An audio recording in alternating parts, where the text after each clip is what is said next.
they were obscure, but they sold well apparently. Yeah.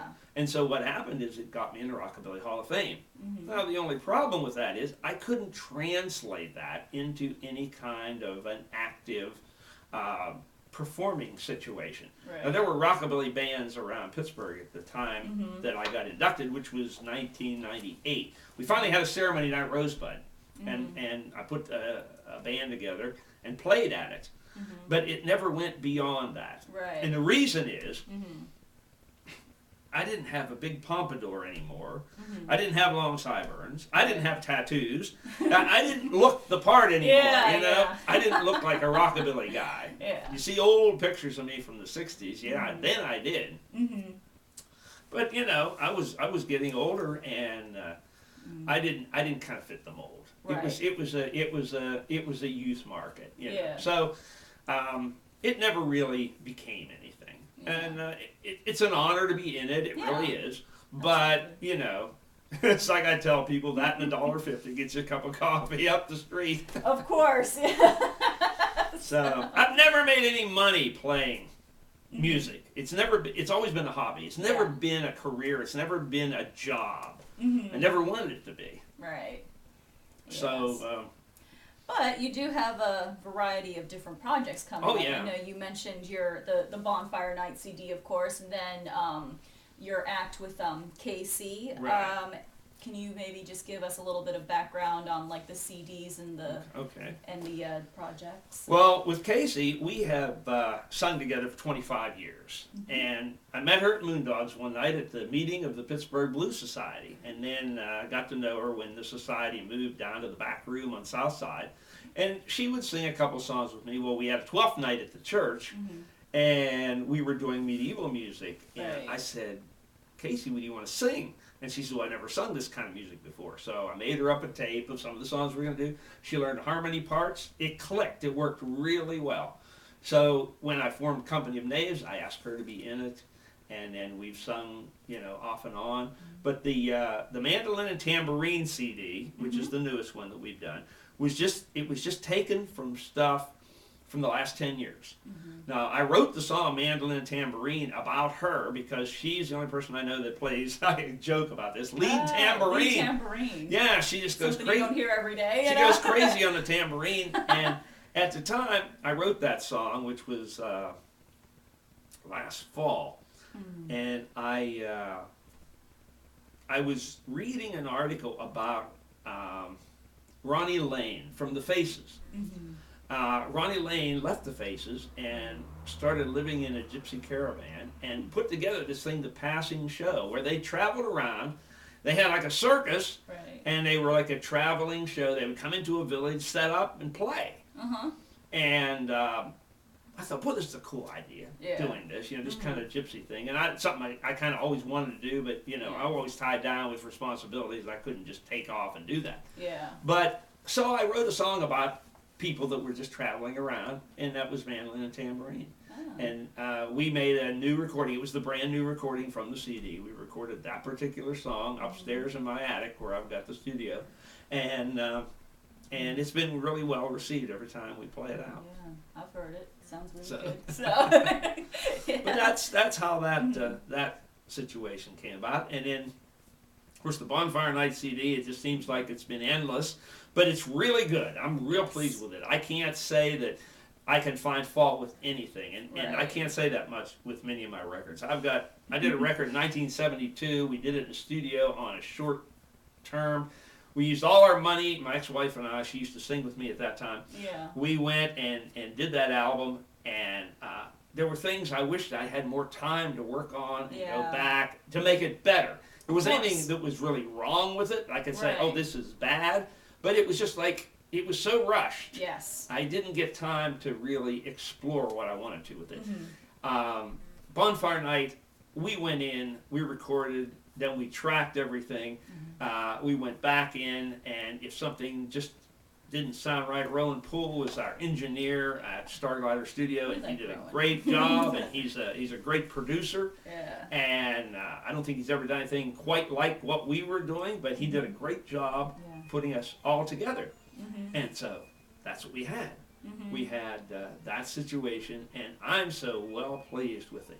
Just listening to it, I listen to it and I think, wow, this is really good. This really does the trick. So I'm real happy with it. Yeah. I mean, what I've heard of it sounds, really great. And of course, we were happy to be on it. So, and so basically, finally, it's kind of a cliche question, but something that a lot of people, I think, usually ask and, want, and kind of important, I guess. But like, to young people, kind of getting back to the fourth question about, the unrealistic views of that the Hollywood media put out. Like, what would you say to like a young person trying to break into the industry? All right. Here's what I tell most people. Don't give up your day job. No, at least not right away. What I think about it is, and I've talked to a lot of people. I just had a very interesting thing happen that I heard about. Two friends of mine who go to the Club Cafe, Acoustic Cafe, had one of their songs picked up by CBS for the Flashpoint show, and it was used in the end of the show at a very emotional part of the story. Their song was played. That was, I don't know how that happened. I never got the details. I haven't talked to them about it, but I did get to watch the broadcast, and I thought it was done really well.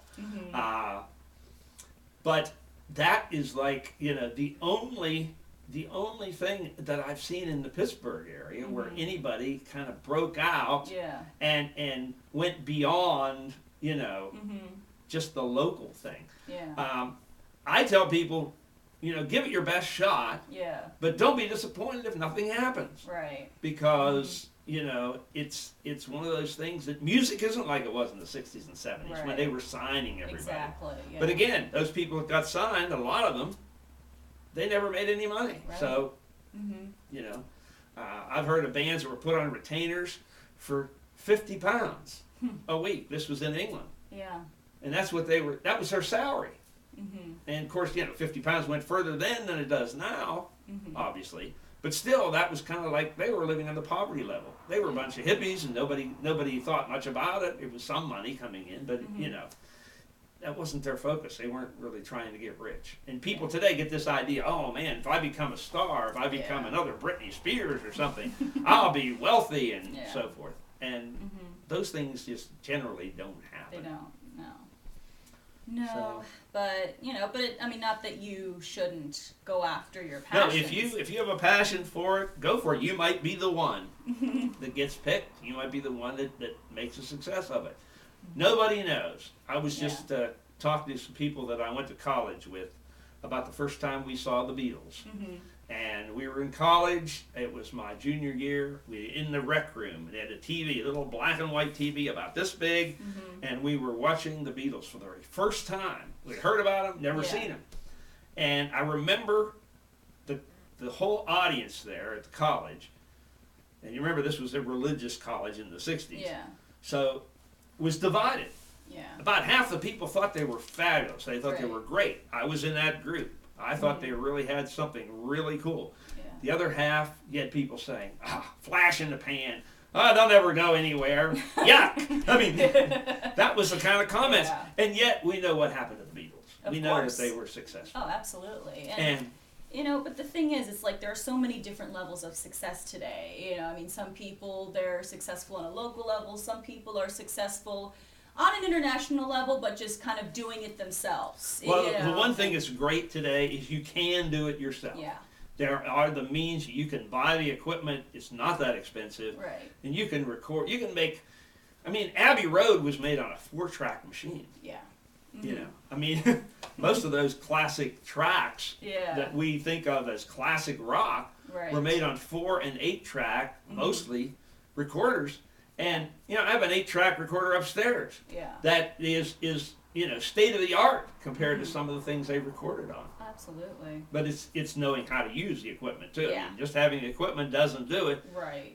I started the first recordings I made I made on a 2-track Radio Shack recorder. Mm-hmm. You could overdub one time. Yeah. Oh yeah, but it's the same thing with photography and filmmaking. You know, you can have the best equipment out there, but if you don't know how to use it, it's gonna look like crap. You know, Right. just like you can have like a cheaper piece of equipment, but if you know how to use it, I mean, it can look like it was done for like 100K. You know. Well, so. somebody asked me about the Julie Patchouli video. They said, what kind of camera do you use? And I said, I just used a flip camcorder. Yeah. I said, it cost me $100 on Amazon. And they said, well, the quality is so good. And I said, well, that's just because they make stuff so good Yeah. today. Yeah, but basically, you know, people shouldn't just put their faith in getting discovered and getting signed. You know, it's better to just learn how to do it yourself, like the '70s punk rock method. You know, like it's. Yeah. Well, part of the thing that I find enjoyable is the fact that I can create things Yeah. at my own time. Yeah. I'm not watching a studio clock. I'm not putting out a lot of money. Right. And I do it when I feel like it. I feel really good. Mm-hmm. You know, I remember years ago recording. One of the problems I had with where I used to live was I was trying to record things. Yeah. And I would have to, I lived in a mobile home at the time, and you have to set everything up.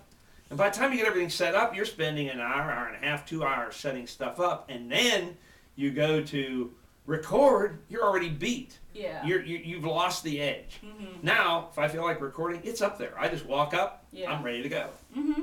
Oh, That makes a big difference. Cool. Well, thank you very much, Chuck. It Well, was thank you, Tiffany. Pleasure having this conversation with you. And check out Music's Underworld webzine, and check out Chuck's projects, and